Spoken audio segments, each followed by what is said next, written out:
hour, and if we do roll over, we'll go over for another hour of power right here.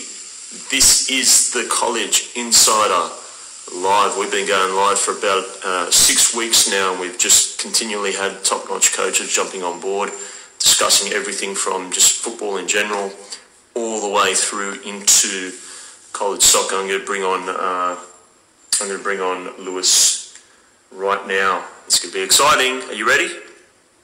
Hello, Julian. How are you going? Let me see if I can get Lewis on board. Hello, Mr. Pilek. Hi. Hello. Hey, Lewis. Hey, how are you, buddy? John, how's it going, pal? I'm good, brother. How are you? Very well. It's early in the morning, your time, right? Mate, I'm actually sweating at the minute because I said an hour and a half, right? And I was up at about 2 a.m. going back and forth with different coaches in the network saying, hey, can you jump on board last minute? And Ante Pilek, our good friend, decided to tap you on the shoulder, man. But it's great to meet you finally, huh? Yeah, man. We've had some dialogue over the last few years, I think, just very high level. I know Lake Erie College, you guys were looking for players over the last few years, but, you know, certainly very, very glad that you did jump on board. And back to the story, I'm sweating like a pig because I decided to have a workout out here on my front porch for about 20 minutes just to get my mind clear, get the fog out of my brain so I could be a little bit awake as we go through this discussion. But one and all, Upper 90 College Nation from all around the globe, we have none other than Mr. Lewis Dunn, formerly of National Power Lake Erie College NCAA Division 2, and he's just jumped upon to another national powerhouse in Division 2 with Notre Dame College. So congratulations on, you know, jumping on board with Carl and Ante, and what a historical program. I'm going to get into that in a little bit in a minute, but the format for today is, and Coach, so you understand, we only get an hour, a pocket of an hour here on Instagram Live. If it does cut off, I'll give you kind of a green light. We'll stop it, and if we need to go on, we'll jump on board for a little bit more just to cover off as much information as we can. During the session, guys, feel free to send Coach and I questions. So I might take one or two of those and I'll get Coach to answer some of those. But one and all, again, all across the world, thank you very, very, very much for joining us today. Unfortunately, Robert Morris had to cancel. Nuno Gugel last minute had to drop off, and we were very, very fortunate to get this young gentleman on board, Mr. Lewis Dunn from Notre Dame College. People get confused because they think it's the big D1 school.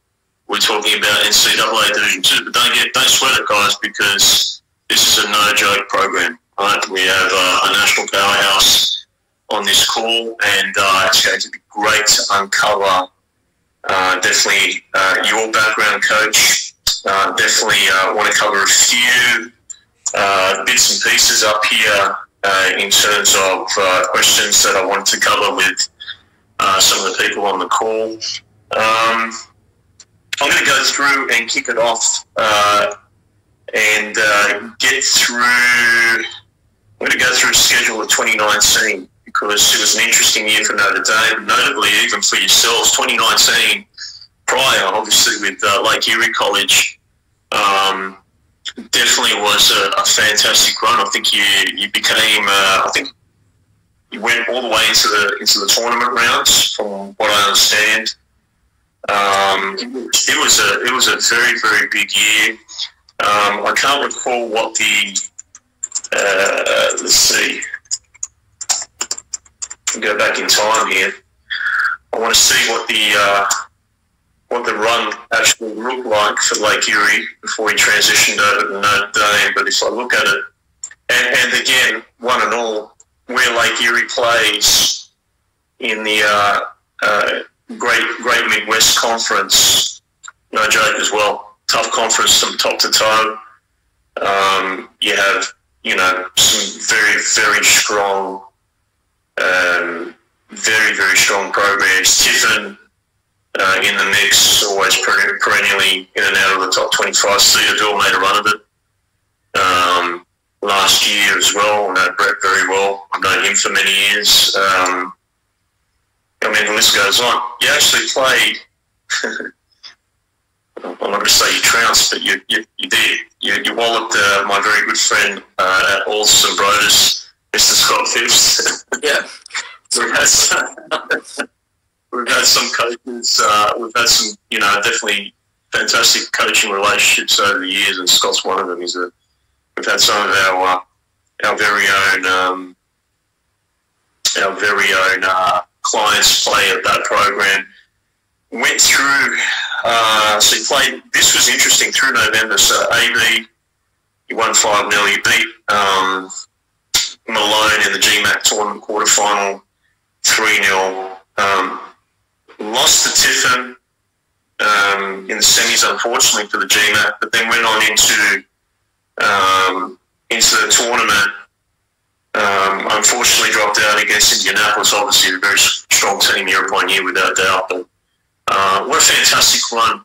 It's a really interesting thing for me because I like seeing, and I know it sounds a little bit, might come across a little bit obtuse, but I deal in the foreign markets. I bring in players from all around the world into the collegiate market, and seeing young coaches like yourself, especially from the UK and different parts of the world, now entering into the collegiate market in the US, I'm seeing a lot of transition, and I'm seeing a lot of you younger lads coming in, helping out experienced coaches as well, and just helping transition and I guess create a culture unto itself amongst a lot of these programs. You certainly did that, Lewis. I've been following both programs, obviously Lake Erie, very closely over the years, and then obviously with Notre Dame and Carl and the rest of the team. Obviously, it's interesting because just the other week we interviewed Ryan Osborne. Ryan was obviously at Notre Dame, now the head coach at Mercyhurst, and it was really, really insightful. And I guess going back to that topic, the fact that young foreign coaches entering into the collegiate market, really transitioning a lot of these programs and helping them rise in the national rankings. I'll get to that, I guess, in a minute, in terms of how your background has enabled you to come into programs and help impact. I'll get to know a little bit more in-depth information of yourself, Coach Dunn, so we can share that with all of our viewers from all around the world. So let's get through Notre Dame's season, which was also pretty prolific. I think it was the Mountain East from top to toe. It's just a who's who, right? So everyone from University of Charleston all the way through to Gannon. You got Mickey Blythe and a few of the boys up there. Mickey was at Gannon. We actually had one of our guys, one of our recruits, play his final year at Gannon. I visited Gannon, spent time over there. University of Charleston, West Virginia, fantastic historical program over the last several years. And what a great coaching staff over there. They obviously won the national tournament last year. Concord University on the women's side, we've had one of our clients from Australia graduate from there. The list goes on. Davidson Elkins. There's a new young lad, I can't remember his name, who just transitioned over into Davidson Elkins as the head coach. I think initially from Denver. Correct. Dean. From top to toe, very, very, very strong run. 12-4-3 for Notre Dame. A lot of people get confused because they think it's Notre Dame, NCAA Division 1, but look, no slouch here. And I always tell a lot of these prospects and families, listen, D1, D2, elite D1, top 25 typically, I could say, and sometimes coaches, maybe you might disagree, but a lot of coaches that I I talk to on a daily basis would suggest that, top 25 D1, best of the best, typically, across any division. Maybe not. But certainly the top 25 across Division 2 can compete across any level. There's obviously a lot of dynamics that go into play in regard to that.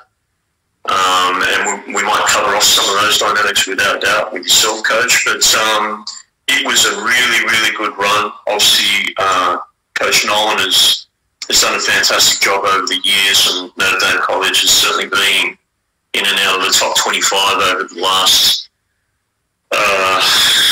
decade, I'd say. I mean, it's certainly grown as a program.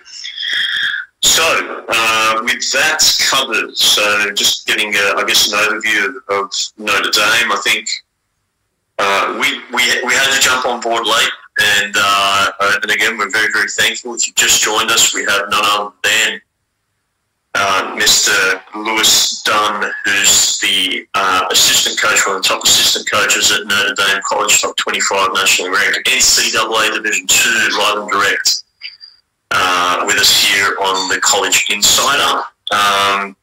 So we've just covered off a little bit about the programs that Coach has had the ability to impact. But, we want to get to know you a little bit more, because a lot of people would say, who is this fellow? Right? We're expecting some Division 1 coach, now we've got a Division 2 coach on. Who is Mr. Lewis Dunn? Give us a little bit of background, because we want to know a little bit more about yourself, obviously hailing from the UK. Who was a young Lewis Dunn? Who were you growing up? Young Lewis Dunn. Right, so I grew up in a town called Ellesmere Port, which is in the northwest of England, about 30 minutes, 25 minutes away from Liverpool. It's probably the nearest major city nearby. Grew up there, football mad growing up. My dad and my granddad drove me up and down the country to take me to games and wherever I needed to go. So I was mad for it from a little kid. And then I did quite well. I got scouted by a couple of clubs, and I was always in and around clubs when I was growing up. And then I settled down at a club called Tranmere Rovers, which are in League One currently, so the third division club in the UK. So I was there throughout my childhood, and then I was lucky enough and fortunate enough that when it came time to leave school, obviously I did as well as could in my GCSEs and tried to get the best grades possible to give myself that foundation. But when I left school, I was offered the opportunity to sign what's called a YTS form, which is a youth team scholarship form. Essentially, it's a full-time contract, but on a non-professional level. So you sign one of those, and you go and join the youth team, and you play in the youth and reserve team for the professional club. And then, if you're lucky enough on your 17th birthday, you can sign professional forms. So I was there for 2 years. I had 2 incredible years there. Really lucky to spend my time at Tranmere Rovers. Not only from the football side of it, but some of the memories I've had with friends, and that changing room atmosphere is something I've not really come across since. So, I was really lucky to do that. And then, unfortunately for me, I wasn't offered my professional contract. And to be honest with you, Ronnie Moore was the manager at the time. And looking back on it now, I can, I was bitter and hurt at the time that it didn't happen for me. But looking back on it now, I could probably say I wasn't at the level, and it was probably the right decision by them. Not to give me that pro contract, because I wasn't ready for first team football. I needed something else. I know now they've got the under-21s and the under-23s development leagues and things like that. They didn't have that back then when I was playing. It was just first team reserves. I played plenty of reserve team games, but I just wasn't at standard for first team football. So I was released, and I was looking at my options, and I was thinking about, should I go into non-league football and get a job and maybe go to the Welsh Premier Leagues and just try my way back up the ladder almost. And then the opportunity came to go to the United States, and I was approached by a couple of coaches from multiple divisions, and I looked into it more, and I thought this sounds like it could be for me. A friend of mine, Nathan Jones, who's also coaching collegiately now, was going out to the US as well. And that for me, I was kind of out of options, and I thought, let's do it. I'll look into it, and I decided that's what I wanted to do. I took my SAT early, took it in the October, and kind of made that my plan B if I wasn't going to get my pro contract, and that's kind of what happened. And the head coach at Urbana University at the time, Nick Roberts, offered me a scholarship, and that was all she wrote. I was off. Yeah, I went to Urbana, played for Wow. I just, obviously heard the news with the program, and, that's tough. I mean, a historical program, 1800s, kicked off as a university, and then, just terrible news that had done. But we're living in strange times, my friend, without a doubt. So what was it like with Nick at Urbana? Obviously, it's another historical program, in and out of the top 25 over the years, without doubt. And, give us some background as to your experience with Nick. It was brilliant. Loved every minute of it. It was interesting when I first got there, because the environment was completely different to what I was used to.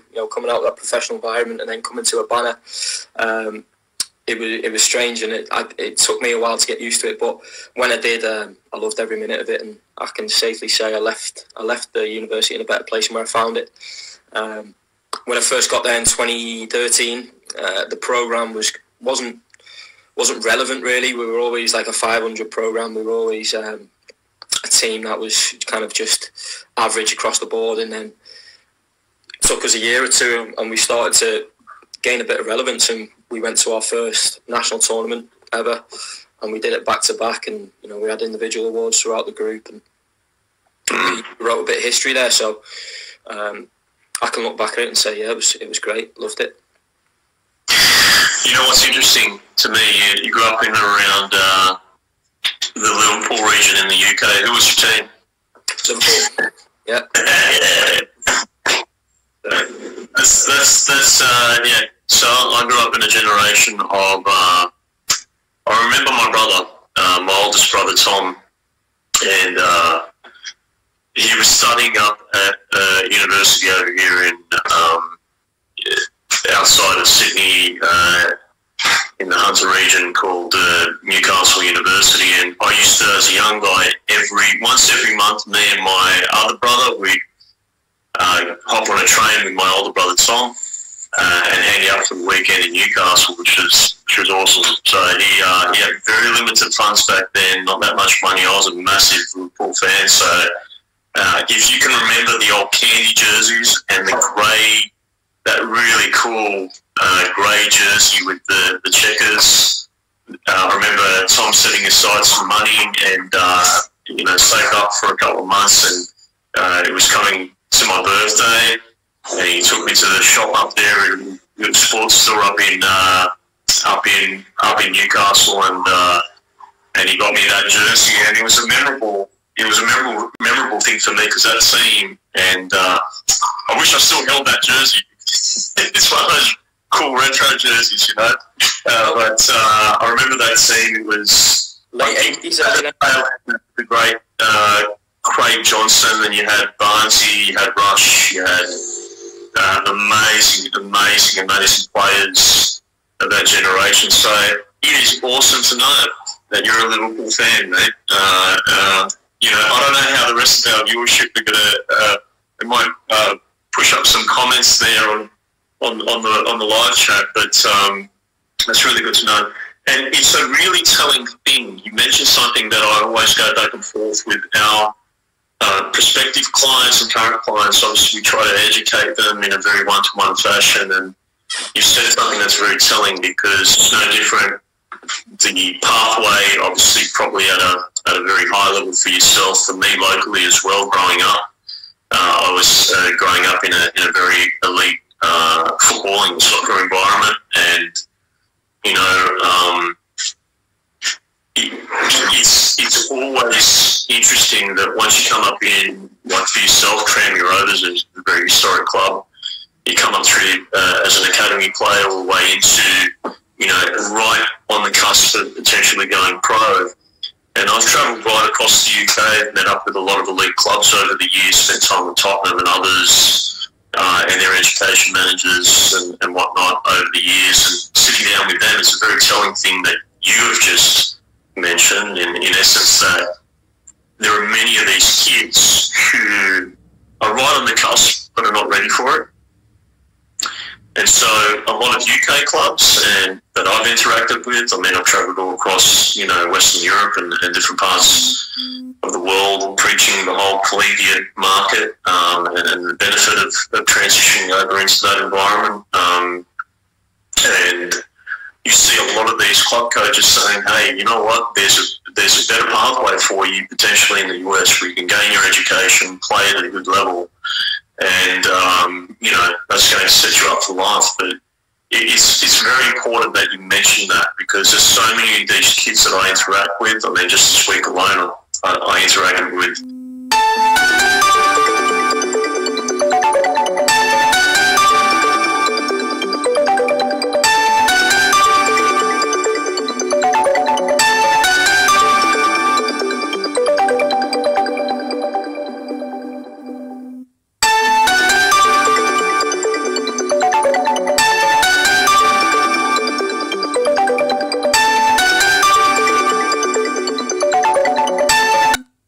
landscape, for example. They'll look at some 300,000 or so student athletes across all the multiple sporting disciplines and across every single division of collegiate sports, and what you'll get is a percentage of around about 1% that even make it into pro sports. And out of that 1%, if you're lucky enough to get a pro contract, you might last a year. If you're lucky, maybe 4. You know what I mean? And then what have you got? So a lot of kids don't understand that.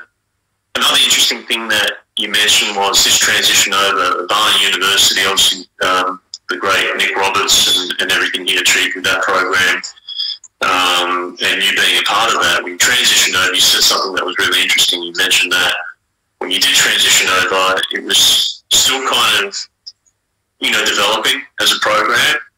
You yourself hopped over, and I could certainly see it happening right across the landscape. I've been in the game now for 10 years, and I've seen the transition.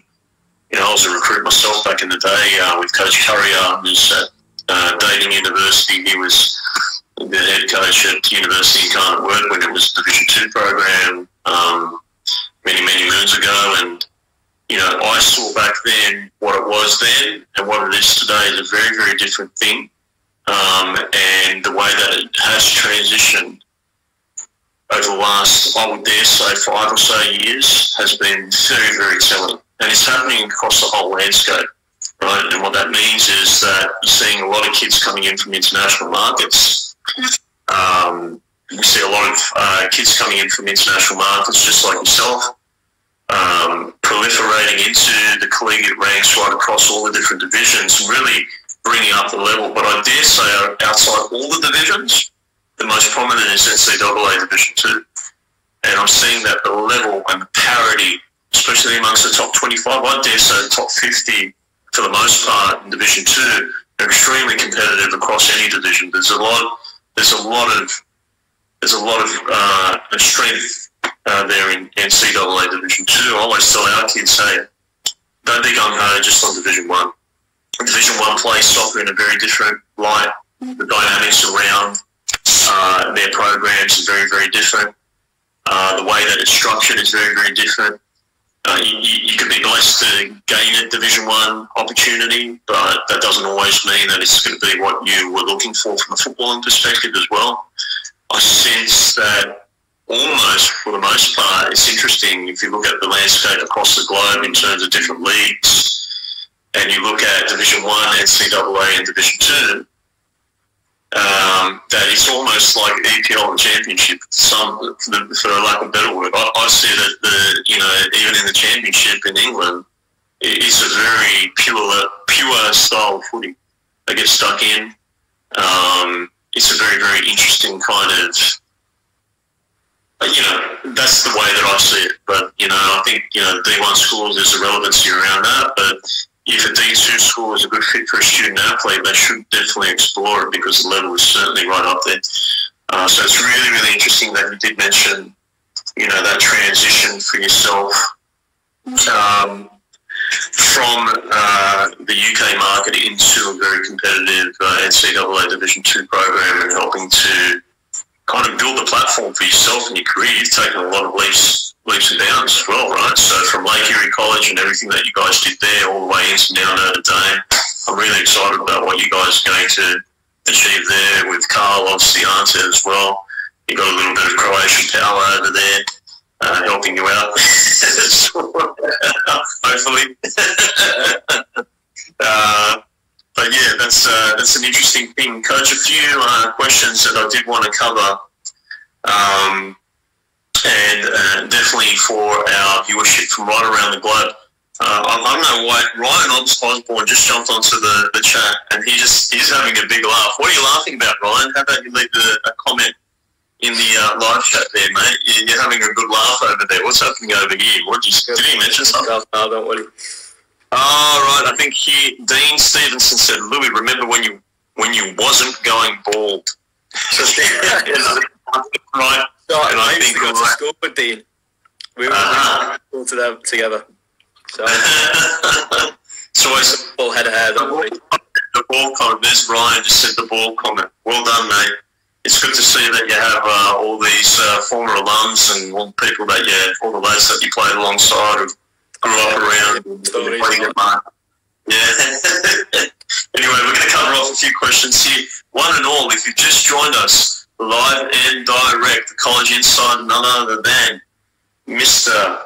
Lewis Dunn, the top assistant coach at Notre Dame College in Ohio, NCAA Division 2. Ryan Osborne has confirmed that he loves Dunny. He's a legend. And that's high praise from Mr. Ryan Osborne, head coach from this college. Doesn't come higher than that. I love this banter back and forth. Every time I have English lads on, it's banter back and forth. I had the pleasure as a tender at the tender age of 37, strapping on the boots after a very long hiatus out of the game. I was asked by one of my mates who lives here in Sydney and helped me build the business. He played for Bellevue University back in the day in the NAIA. Right. He helped me grow the business. Leon Keita.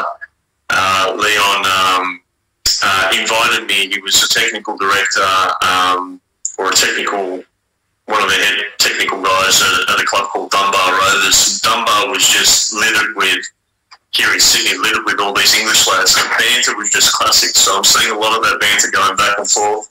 Tranmere Rovers Academy legend. Look at that. You're getting high praise out of you, Coach. James Doige. There you go. Big high praise there for you. So if you just joined us, Coach Lewis Dunn, now of Notre Dame College NCAA Division 2 powerhouse team, formerly of Lake Erie College, who back in 2019 went all the way into the tournament. Were ranked as high as number 4 in the country in 2019. Phenomenal effort there, and obviously, you had impacted that program without doubt. A few questions that I did want to cover off, Coach, for our viewers, and the first one was, I think we touched on it at a high level, but what was really for yourself that you talked about? It was quote-unquote different in the US collegiate market. You came out of an elite academy structure in Tranmere Rovers over in the UK. When you transitioned over into the collegiate market, what was that like for you? What was so quote-unquote different, and what did you have to adapt to as a player? And how did you manage the dynamic around, I guess, study and play? So maybe you want to cover off some of those kind of key points, the transition over, what that looked like for you coming out of an elite youth academy in England, and how you had to adapt to the whole US collegiate market and study and play. Yeah, so the biggest difference was just culturally, getting used to the United States. It's a strange place sometimes. It's very different to where I grew up. And, when I first came out to the US in 2013 to come out and play, it was the first time I'd come to the US at all. So, landing in Columbus, Ohio, and, Nick Roberts picking me up from then on, it was a bit of a journey, and I'd never experienced anything like it before. And just getting used to that. And I was an 18-year-old kid by myself. Well, not by myself, I had my mates and all that around me, but you're just thrown in the deep end almost, and just getting used to living by yourself, not having your parents around, not having that level of comfort you've always had growing up with you is something that I think changed me for the better. I don't think you ever become a better person or a better version of yourself in your comfort zone, in the comfy chair. So when I came over, it was just getting used to all those little cultural differences and the heat, pre-season, getting used to that, getting used to playing on 3G synthetic turfs all the time, and eating cafeteria food in your university. Good in some places, sometimes it's not. But just all those little minor things that you think are irrelevant, when you add them all up together, they're really not. And you find that a lot of 18-year-old kids that come over, not typically with the transfers or the graduate students, but the 18-year-old kids, they usually have this wobble in their first year where they just need to settle. And I think I had that. I don't think it affected my performances on the field that much. I think that was the one side of it that I was comfortable in. I was playing football, but everything else, the study and university work, and just taking charge of my whole life outside of the field, that was quite challenging. And looking back on it now, it was one of the best things I ever did, because it's prepared me for adult life. And if you'd have asked me 6-7 years ago if I'd be sitting here with a master's degree, an undergraduate degree, and 3 or 4 years of coaching experience and playing experience, I'd have laughed. So it all stood me in good stead. So that was probably the biggest aspect of it. And then when you get into the playing side, it's 100 miles an hour. You're going from late August pre-season to mid-November, late November, depending on how well you're doing, if you get into the NCAA tournament. And it's not a great deal of time to have a season. It's 2 or 3 games a week consistently. It's quite ridiculous, actually, if you ask me, from a physical point of view. It is. To play that many games in the heat, and you think about the mileage you cover each week in training, 2 games a week, it's amazing, really. So getting used to that and just the changes in the demands on my body was something I had to get used to. But it was good. I enjoyed it. I got used to it in the end. And by the time you get into that junior, senior year, you plateau and it becomes easy then. You see a lot of transition. We had one of our clients who just finished up his last year at Mercyhurst before obviously Nenad Vidakovic transitioned out, and Ryan jumped on board. But he was mentioning that, and you can see the transition. You get a lot of these, because the season is so compressed. What you find is the adaptation from the perspective of your own body and being able to adapt to that, playing on really, tough fields. It is a very, very direct style of play. Sometimes you don't have much time on the ball. You're getting chased down, it's very athletic focused. So when you do two games a week, and then you're travelling sometimes 8-9 hours to get out to a game, and come back early morning, wake up, go do a shoot, and go to a lecture, then get out and pitch again. And you're talking, you have to consolidate that over, a couple of months. It's manic, right? So what I see is, and certainly our client Connor had mentioned, and it attests to what you said, obviously the first 2 years, you're kind of feeling your way through. Once you hit your final 2 years, you're kind of off and running, and you settle down, and you become, I guess, a more complete student, a more complete athlete, because you start getting that balance together. And if you can ride it out all the way through your 4 years, I've been very, very, very fortunate to be able to fly out and see some of our clients graduate, and that's probably been the biggest blessing for me, seeing them come through the pressure cooker, if you will, and then come out the tail end and have their degrees and go on to bigger and better things in their lives. So, it's interesting that you did touch upon that. I guess from the perspective of the physical aspects of it, and now being a top assistant coach at a top flight Division 2 program, how are you guys preparing your guys there at Notre Dame, obviously at Lake Erie prior, but what is it that differentiates your approach to developing a player physically and mentally to adapt to that kind of pressure cooker environment as opposed to a program that's kind of, I won't take a stab, but maybe run of the mill and just running through the motions year upon year? What is it that differentiates a nationally ranked program, such as Notre Dame, such as what Lake Erie was, as opposed to some of these programs out there that you may compete against or in other conferences that you've come across in terms of the physical aspects, the mental aspects at an elite level? What is it that you feel is the biggest differentiator? Right. Well, first of all, I can't speak for other programs. I don't want to tell other programs that what they're doing is wrong, because each to their own. They could be doing the right things, and for other reasons it doesn't drop off. A mid-level, quote unquote mid-level program, that might be their ceiling. They might have had a really good year to get there. So I can't speak for the programs, but I can tell you what we do. And first of all, I think recruitment of the right kind of person is key. You can recruit very talented players, but if they're not willing to put it in the off season, if they're not willing to maintain their level of fitness and take a self-driven individual role in terms of taking responsibility for their own levels of fitness, then you're fighting a losing battle. So we try and recruit good people first who understand that and want to be professional, and it makes what we do far easier. First of all, we try. I know at NDC this year we had a really good spring. We had a very good spring season, despite it being cut off before the games. Leading up to the games, we tested our lads doing beat tests and things like that, and BMIs and things, and they were all hitting really good levels. So their performance was really good, and we worked them hard in terms of the fitness sides of it, and trying to get as much in the bank as they could before they got into the games in the spring, and then we sent them home for the summer. So just taking the off season as seriously as you can and being as positive and professional as you can is the main thing. Watching what you eat, we make sure the lads are on diet plans and things like that, and just off the gas throughout. And then we send them away in the summer with fitness packets.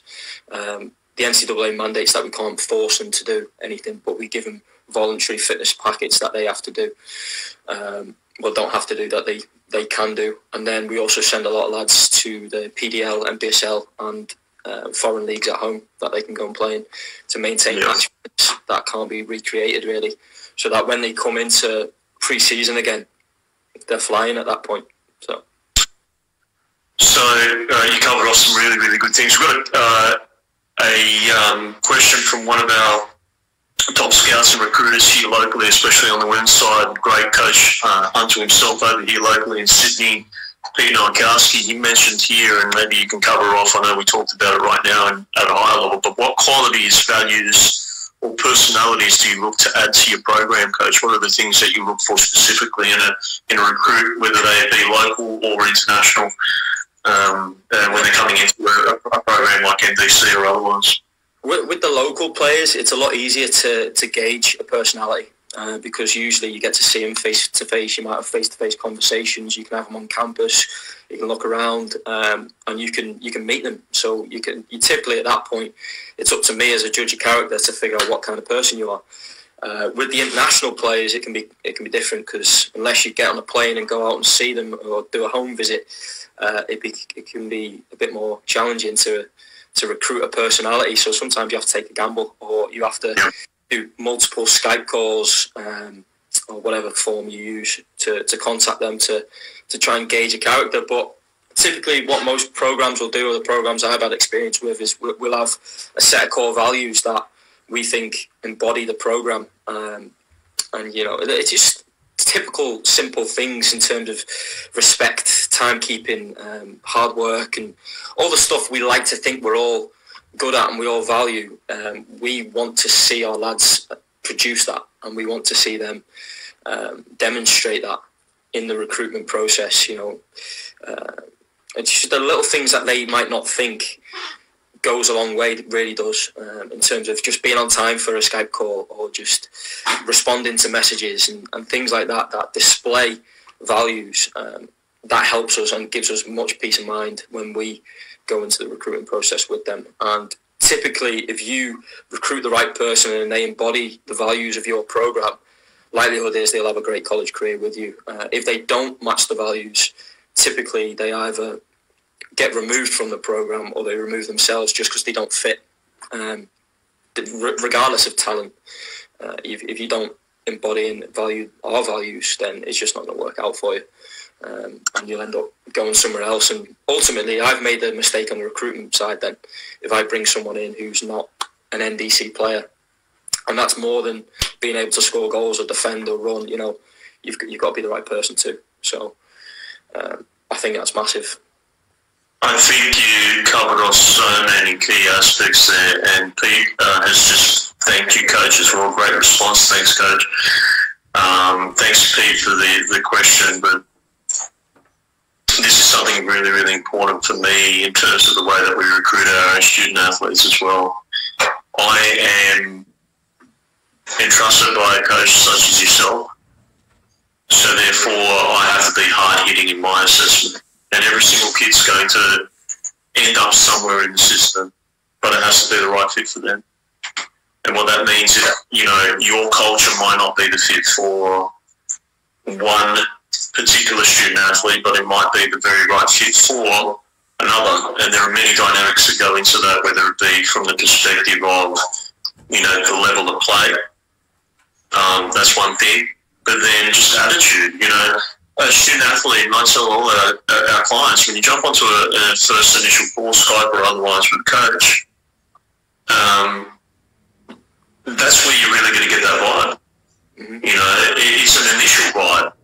I've added layers to it over the last few years, and we've seen the success of that, where we've said, listen, it's all well and good that I recruit for you, I have great relationships with top quality coaches, and they might recruit you an initial from a I guess an initial, you know, discussion, and might be interested in you from what they see on your footage or otherwise. But the most impactful scenario that I've seen personally are those student athletes who take the time, and families. I always say, look, take the time. If you have 2 or 3 programs that are interested in you or willing to offer you a really good opportunity, which is if you're getting scholarship, you're blessed, but you've got to earn it. You've got to work for that.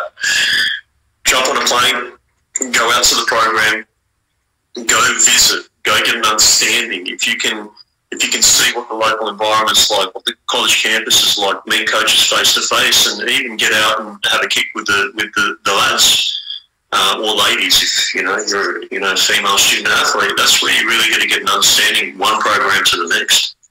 So we use that kind of approach, and we've found it extremely successful, because I always say it's a long-term investment.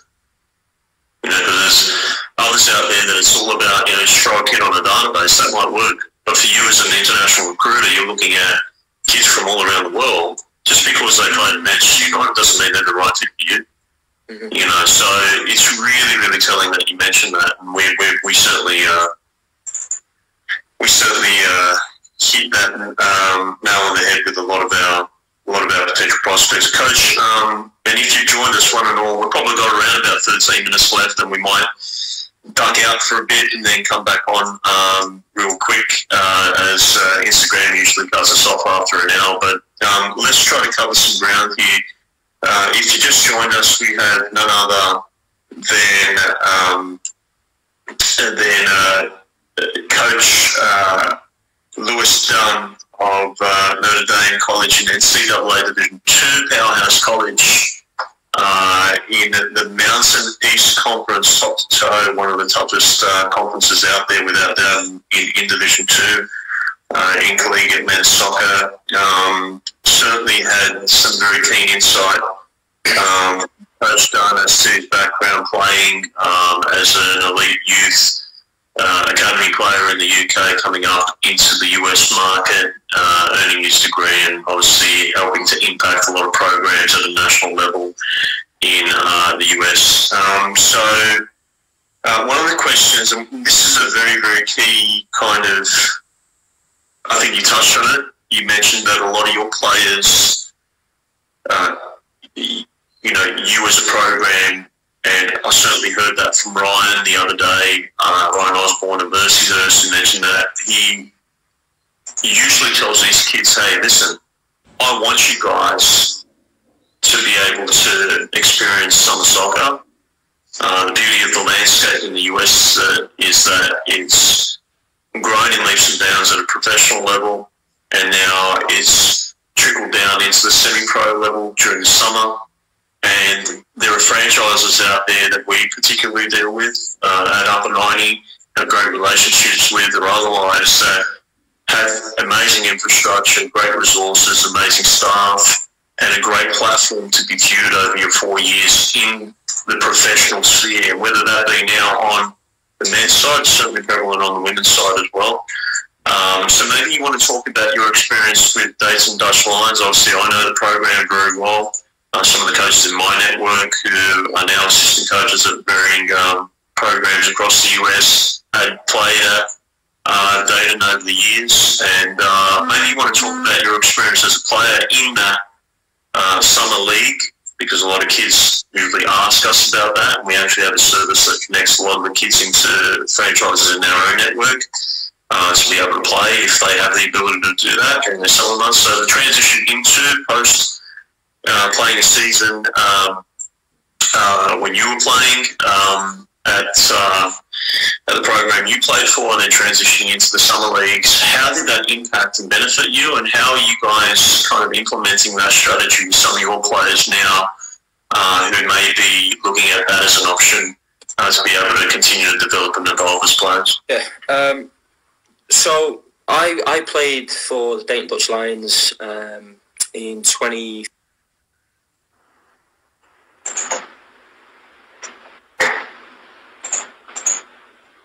I think we lost you then. Now I've got you back.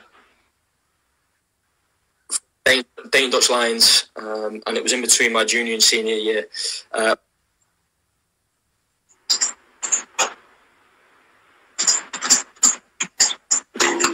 think we lost Coach again, just for a minute.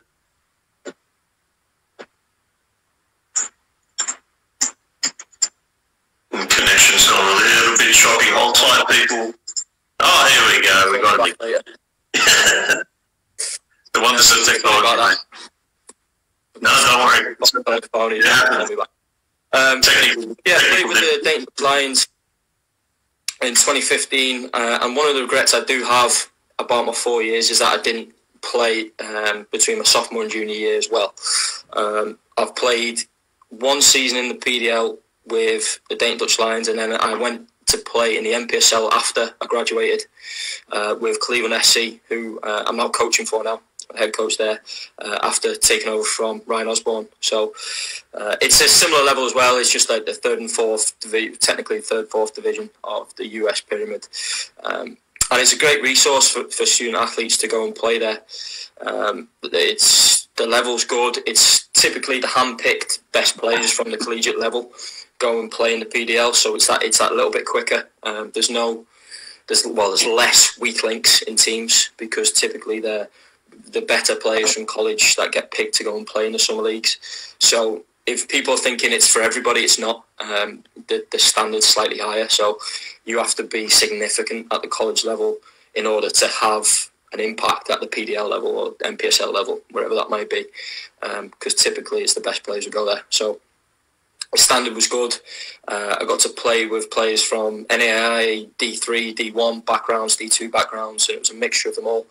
And the standard was good. I enjoyed it. It's very hot over the summer, so playing in the summer months, it's tough physically, but that let me develop fitness-wise much quicker and much better than if I had gone home and played a couple of pre-season games for a non-league club, or maybe even gone back into Tranmere and just done a few sessions in pre-season, tried to keep myself fit over the summer at home whilst working and doing things like that. I just wouldn't have gained a match fitness that I got from the Dayton Dutch Lions. And then after I finished there. I went straight into pre-season for my senior year at Urbana, and I was flying. I had my best year, my best season at Urbana. I did really well personally, so I couldn't recommend it enough. And I try and get as many of our players into clubs as I can, because I know how beneficial it can be. Just things crossed, people don't get injured, which but if they're going and they're training every day or training a couple of times a week at least, and then they're playing weekends, midweek games, it's so valuable for us as a program. We don't have to rely on them to come in fit and be fit and firing for pre-season, because we only get 2 weeks. It's like mid-August up until the end of August. That's all we get pre-season wise, so it's not enough. So we have to rely on the lads to come in fit, and then we go back to that personality trait and the values wise. I have to rely on the kids to come in fit, otherwise we overrun them, and they get injured because they haven't come in fit enough. So sending them to the PDL, it's massive, and it's a good experience as well. You get to play in front of a few fans. You go travelling around the country. Last season, coaching at Cleveland, we went to Miami to play, which was an experience. Detroit City, the lads played there. I've been up to Toronto to play, Toronto under-23s, MLS development team, whatever you want to call it. So you get to travel around the country and see a few different things as well, which I think is really vital for players like myself who came over from other countries to see what it's all about, really, and experience the other side of it. I think a lot of people don't understand, and even back in the day when I was recruited, it wasn't prevalent. It wasn't. You had kind of like amateur leagues, kind of kickabout leagues, and it's testament to the growth of the professional game. He's talking about PDL, which is now effectively USL2. The USL Championship is the effective second division. In the US football, soccer landscape, and obviously MLS above it. So when you start talking about the level, absolutely. I mean, I've seen the impact of it from our student athletes. So we probably have several of them over the years who played at elite level, NAIA, D2, D1, play in either the NPSL or the USL2, and PDL prior or otherwise, and say just how effective it was to be able to create a momentum and a platform for themselves to continue to grow and evolve. To the point I've had guys who weren't even in the collegiate landscape jump over into, I basically placed them into programs. I had one instance probably about 4 or 5 years ago. My very good friend Matt Barnes, who was then the head coach of Midland Soccer's FC down in Texas.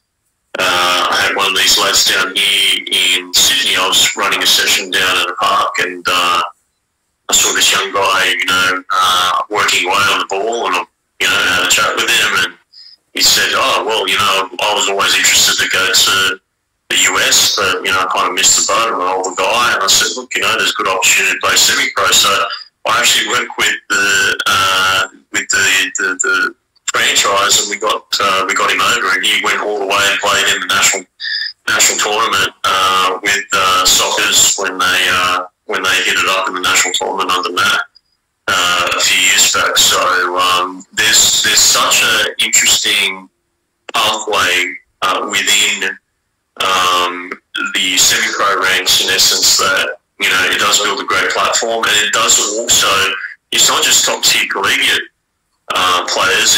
It's actual former pros who might be floating about out of contract and just looking for another platform back into the pros. So it is a very high standard. The infrastructure is right up there. You're playing in stadiums. I think one of our boys played for Little Rock Rangers last season in the NPSL, and he said that there was probably around about 5,000 people coming down to watch.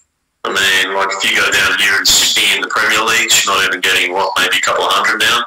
Back in the day, it used to be a couple of thousand or more, tens of thousands if you were lucky. But but it just doesn't happen. So it's a great way for an elite student athlete to be able to continue that development and evolve, and it does provide a window of view into some of the pro leagues as well. In essence, you might be fortunate enough to, if you apply yourself over 4 years, to be continually scouted by pro franchises out there, without doubt. Coach, I'm very conscious of time. We've probably got a minute, so what I'm going to do is I'm going to jump off,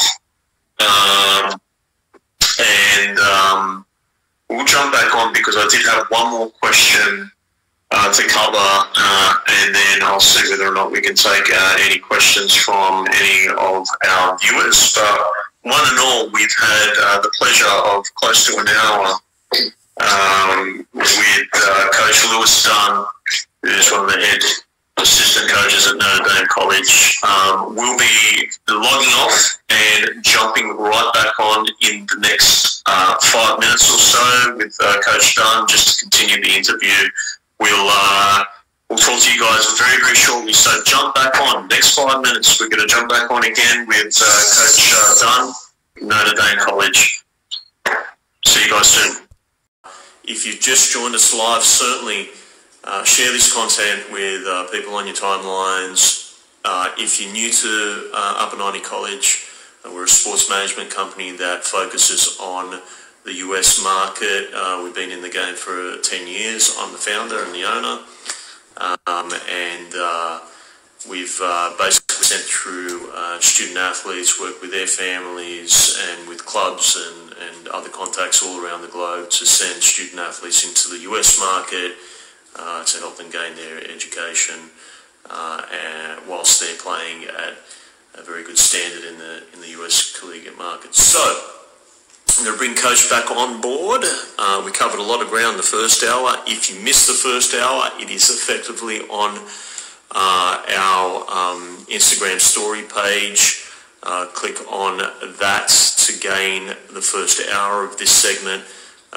It's only up for 24 hours. After that, it's done, and the only way to get that information is by joining us on our Patreon page. $4 a month. You get access to a whole bunch of information from coaches. We interview coaches from right across our very vast network in the US, whether it be collegiate coaches or semi-pro coaches, pro coaches in the US that I've formed a personal relationship with over the last decade, and who have worked with our players from all around the world that we've placed in the collegiate market.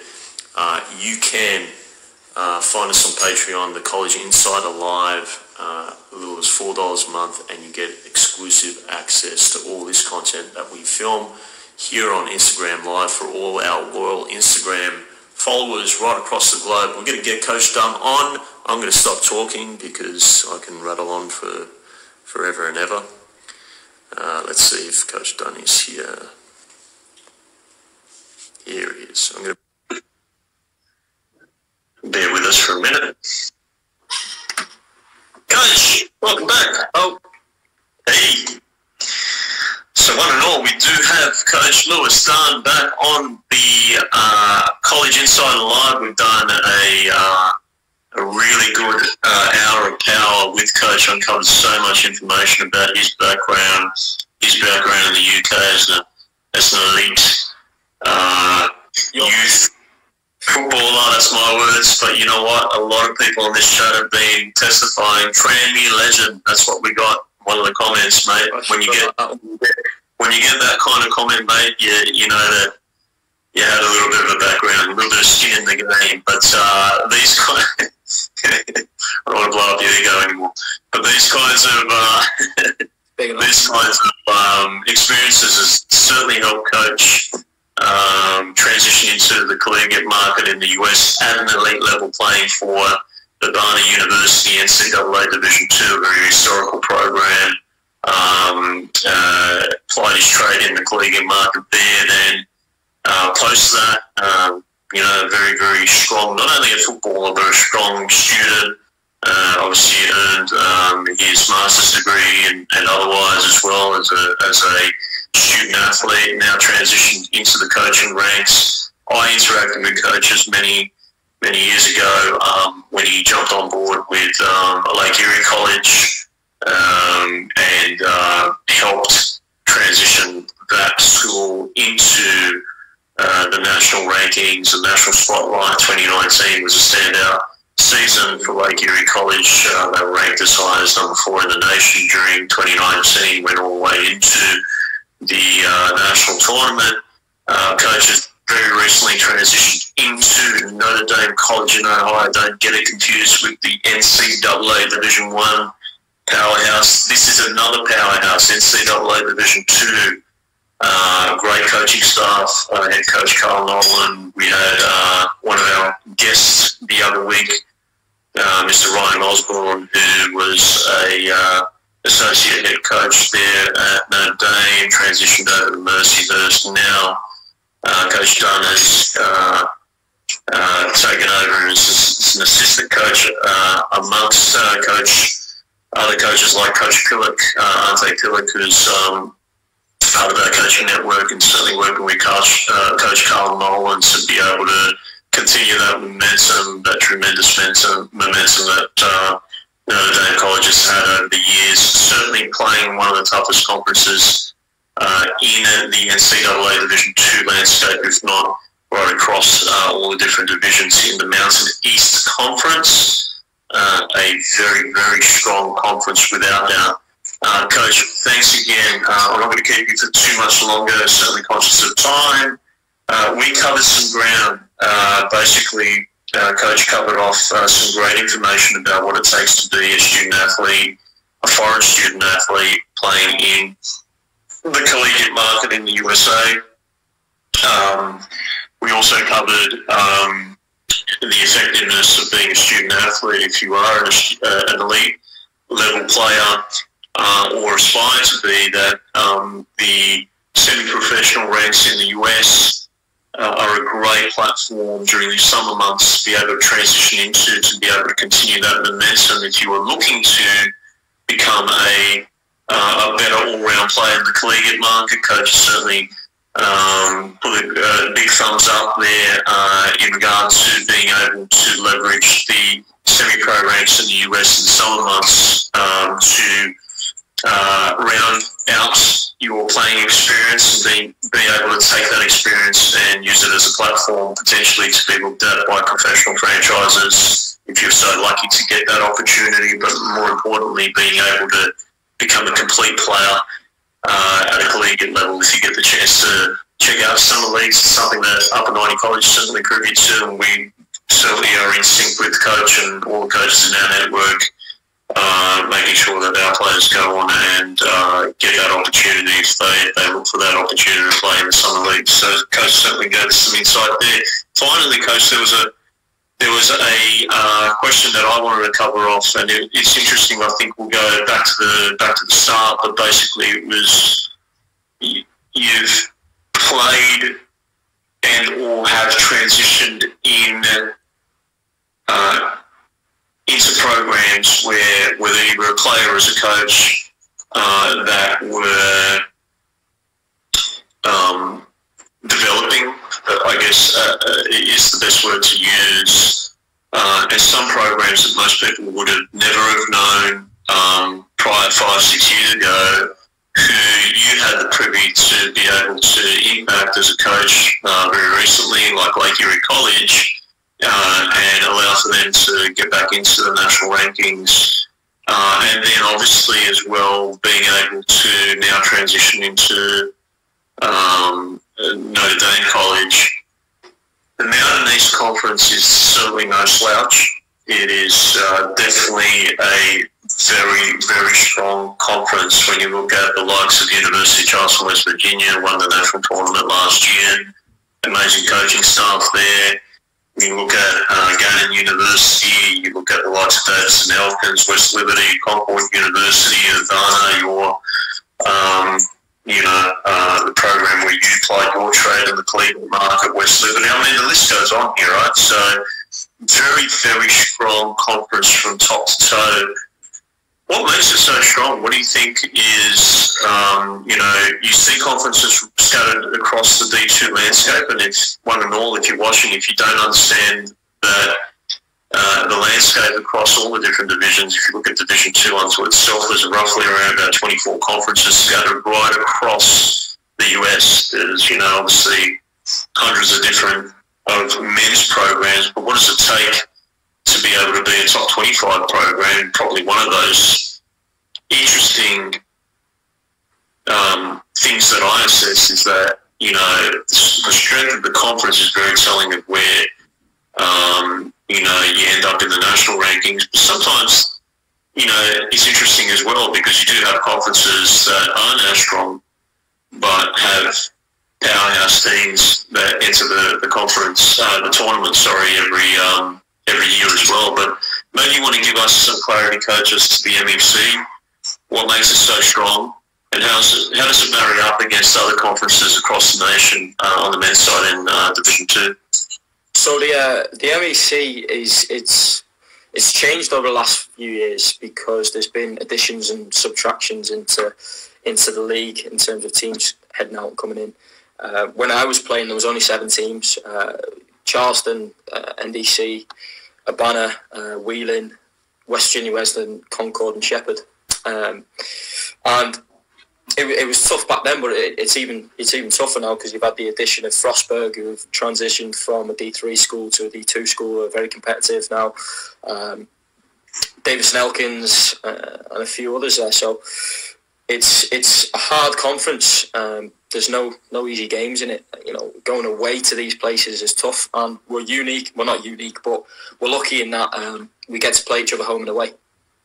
When I was in the GMAC with Lake Erie College, we had a high number of teams, and it wasn't possible to play each team home and away. Some teams you had to only play away once, and it left you at a bit of a disadvantage sometimes. And there was a disparity in each other's schedules. You wouldn't play the same schedule as everybody, which I thought was a bit stupid. But the MEC, I really like it because you get to go home and away, and the away games are tough. And if you're not on it at home, you'll get beat. So. And there's quality teams in there that are coached the right way, and the tough physical teams. So it's an enjoyable conference to be in. Obviously, University of Charleston are always strong. Urbana, obviously, up until they closed recently, were always very strong. Wesleyan are strong, especially if you have to go away there. They make it tough there with the environment that they have. So it's tough, but that's what I like about it. And I think in comparison to other conferences, I think we're one of the stronger conferences. The ones down in Florida are very strong, definitely, but in comparison with those and the rest of them, we're up there 100%. And with the super regions that we're in now, we're in Super Region 1 with so much the Northeast region with the New York schools and all that. It's a competitive region as well, and the PSAC's in there, and a lot of competitive schools. So you can't afford to take your foot off the gas. You can't afford to have a day off because someone will catch you. I like that competitive nature of it. So it's a very strong conference. So when you look at it from the perspective of and just knowing what that landscape is and some of the new dynamics for new programs entering into what you call the super region there, and obviously the crossover and cross-pollination across different conferences like the BSAC, which has always been a very historically strong program.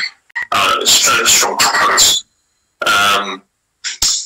The telling thing is, and the interesting thing is, it's a grind getting all the way through into the conference tournament rounds, without doubt, in the MEC and other very strong conferences.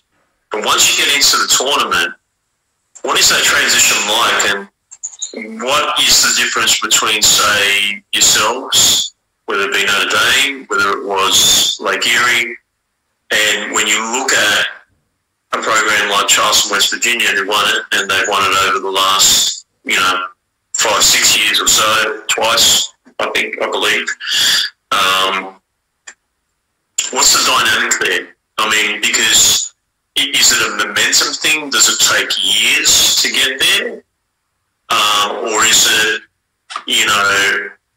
just this environment where you get into the national tournament, it's just anyone's game? It's just take it game by game. What's the vibe when it comes from conference play and a team that transitions into the tournament? how do you prepare for that, and can you prepare, or is it just something that you got to take game by game, because you're effectively playing against the whole national landscape, the best programs across different regions potentially. Yep. So what is that? How does that work? And how did you guys prepare at Lake Erie? And what do you guys think about this? These coming seasons and beyond. Obviously, we've got Corona and otherwise. But what are your thoughts around that? Well, I do think it helps if you have players in your squad that have been there and done it before.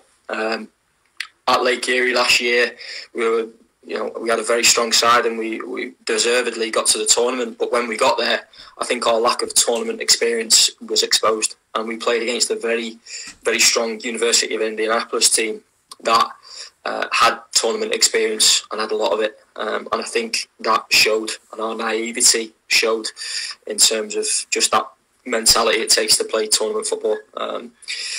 There definitely is a difference. It's a switching mentality. I think when you're playing your conference football and you're playing games week in, week out, not that it's comfortable, but everyone does it, everyone's a part of it, and it's not something that's unique. When you go to the NCAA tournament, it's a do or die mentality. It's me or you, who's going to win kind of mentality. And obviously that's underselling it a little bit. You've got to be tactically prepared, and your preparation's got to be perfect and all that kind of stuff. And I do think momentum at the end of the season plays a part as well. If you're winning games, you've just come off the back of a conference tournament championship and you go straight into an NCAA tournament, you obviously got to carry that momentum in as well.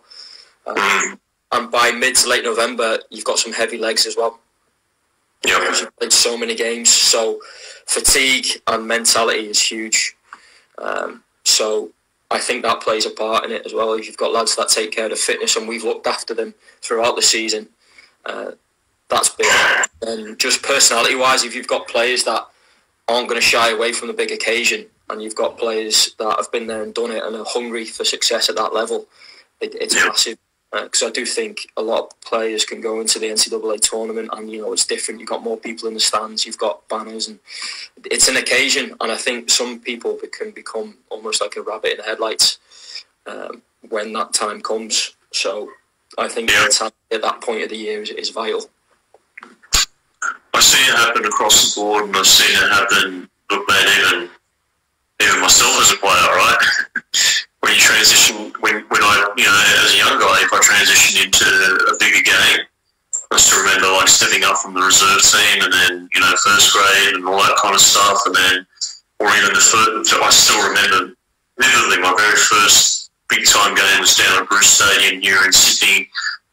Was a big game against a brand new outfit called the Canberra Cosmos back then, and we were playing another very strong National Youth League set up, the ACT Academy of Sports, Canberra Academy of Sports, and that was just unto itself, because you had close to 10,000 people watching, and then your whole everything just gets you're looking tunnel vision. You know what I mean? And I think for yourself as a player, where you're tranmere and then coming into the collegiate market, where you start getting crowds, and when you start going into the collegiate tournament rounds and all that kind of stuff, a lot of kids aren't mentally prepared for that. That could be a big shock, and you could be the most rounded player, you could be the best throughout the season, and you get a little bit of that momentum, I think, and you can grow through that process, especially you're a freshman coming in, and if you need to impact that program, it takes a little bit of time, and as you grow in the program over 4 years, you get better and better. But it's always such a different dynamic mentally when you get into the national stage.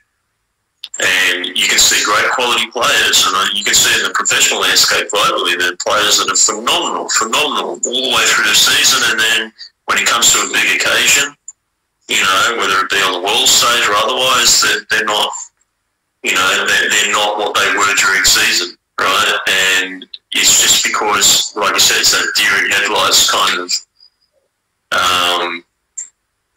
of situation, right? Yeah, it's as well. You can get other players that thrive on the occasion. and they step up to it and they perform as good as they have all year, or they've been better. Some people look at it and see it as an opportunity, and then other people kind of get intimidated by it. And I guess you learn about players when you get to that part of the season.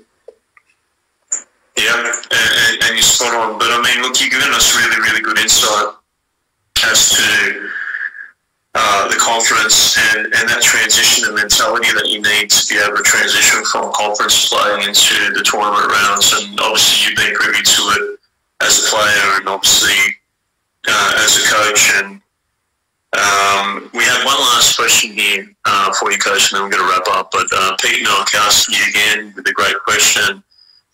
Now you've transitioned over to Notre Dame. What are the goals and ambitions of the program over the next couple of years? What are you guys trying to achieve with the program now that you've stepped into the bowl? Win the MEC and then tournament runs. That's always going to be the minimum target for us, is to compete to win the MEC. That'll be the target first, and then go on a tournament run.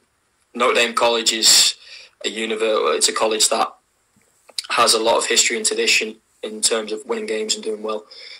Since they were founded over the last 16 years, they've always been a winning program. We've always had tournament runs every couple of years. We've been to 9 or 10 tournaments. We've had a national final in 2010. Conference champions, and we've had winning records for the last 16 years in a row, which I think is unheard of, really. So it's in the makeup and the body of the program, and we only have had 2 head coaches in McBride and Carl Nolan who have looked after the program. So it gives me confidence and hope that when we get to a national tournament, we've got people who've been there and done it.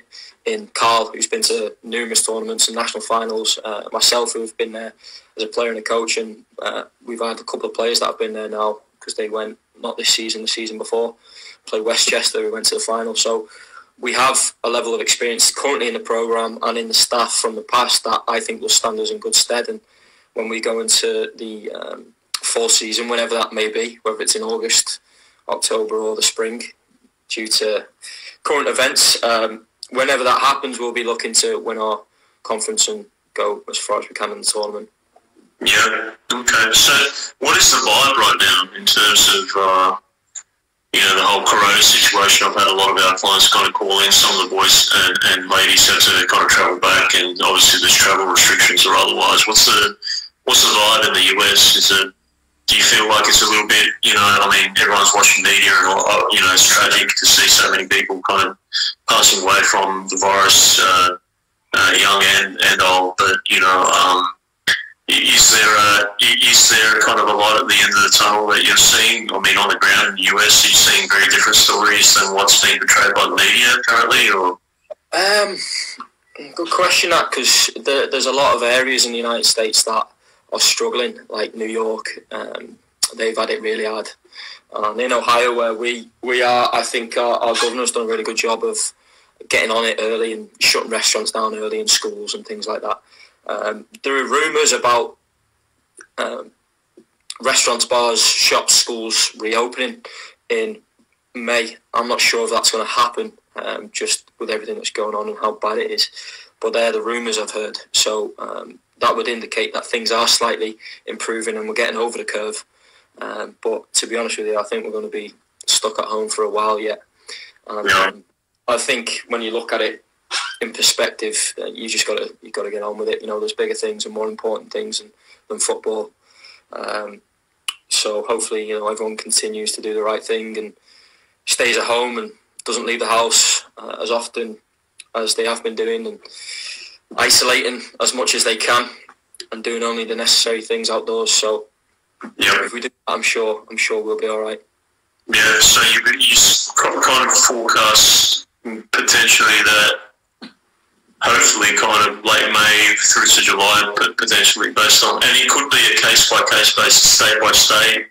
And from what I understand and my gut vibe, from what I can see at a kind of a 10,000-foot view, is that potentially it might be a conference-by-conference thing, potentially, right? Yeah, it's going to be interesting when we get when we get to the fall as to what they do. I think the NCAA are trying to come up with ideas about how to run the season, obviously, because you've got American football as well to worry about, where they get big crowds and there's people getting in close proximity to each other. So I think they're looking at options, and they've just got to see how the summer goes. I know one option is to carry on as planned and do an August pre-season and go ahead and fall then. Another option I've heard is starting October, I believe.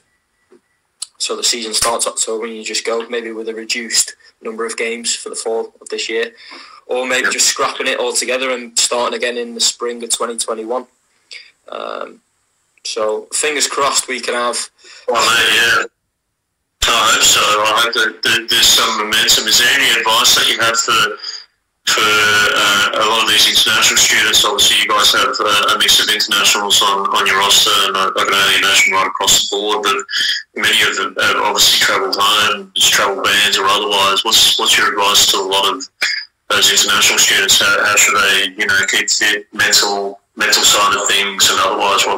What's your advice there? Well, for anybody, it's don't really listen to people like me. Listen to your governments.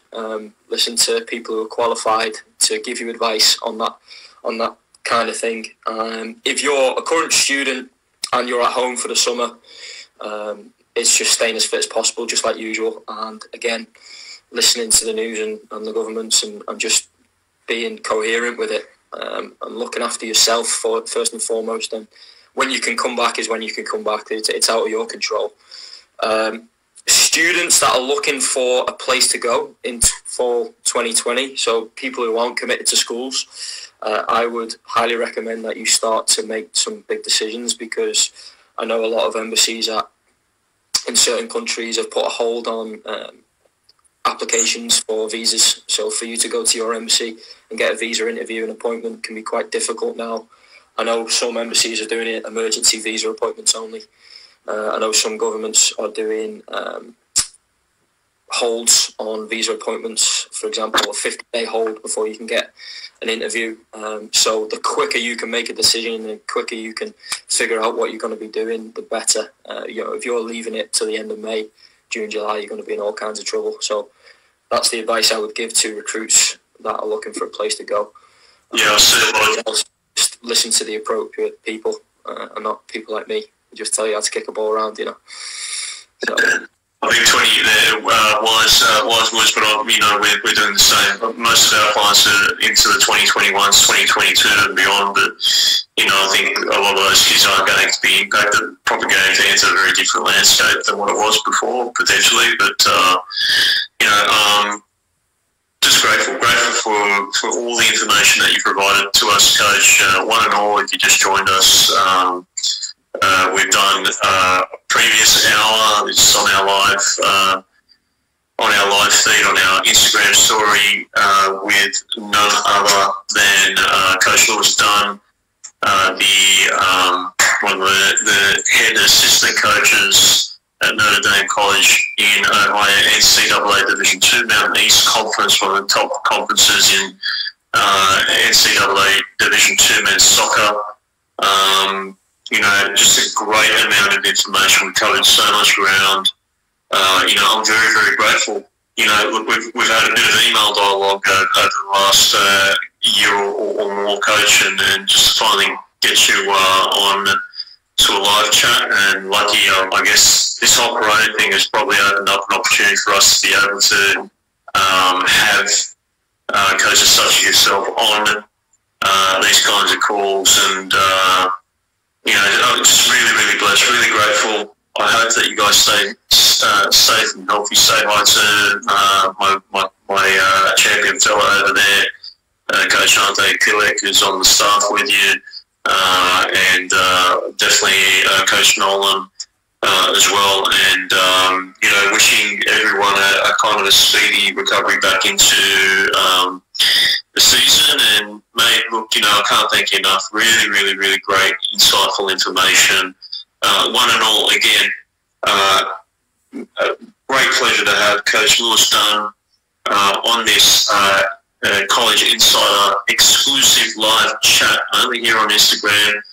We're going to post this onto our live Instagram feed. You've got 24 hours to view most of the content post that. It's going to be pushed onto our Patreon feed, and you can subscribe to that for as little as $4 a month and get access to all this amazing information from our coaching network right across the US landscape. So, Coach, again, thank you so very much. Really, really insightful. Thank you for your time, and I'm certain that a lot of our viewers right across the globe got a ton of great information from you. So, thanks again, man. Perfect. Thanks for having us. No problem. Have a great day, and we'll stay in touch. Nice one. All the best. Thanks. So there you go, guys. None other than Lewis Dunn, the associate, one of the associate assistant coaches there at National Powerhouse, Notre Dame College in NCAA Division 2, the very competitive Mountain East Conference. Look, I want to really appreciate you joining us today. Hope you have a fantastic day. Certainly check us out on Instagram. We run these sessions live with our coaching network. We've got a very vast coaching network. We've been in the game for 10 years now.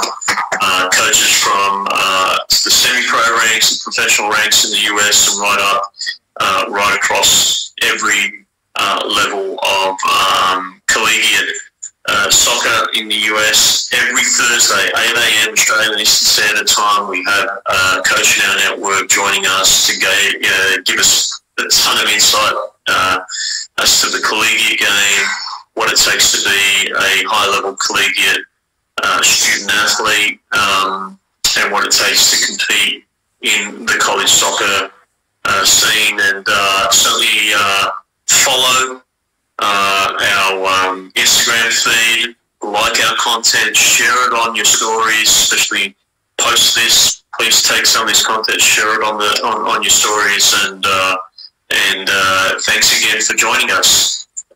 See you next week. Take care, guys. Have a great day. Bye bye.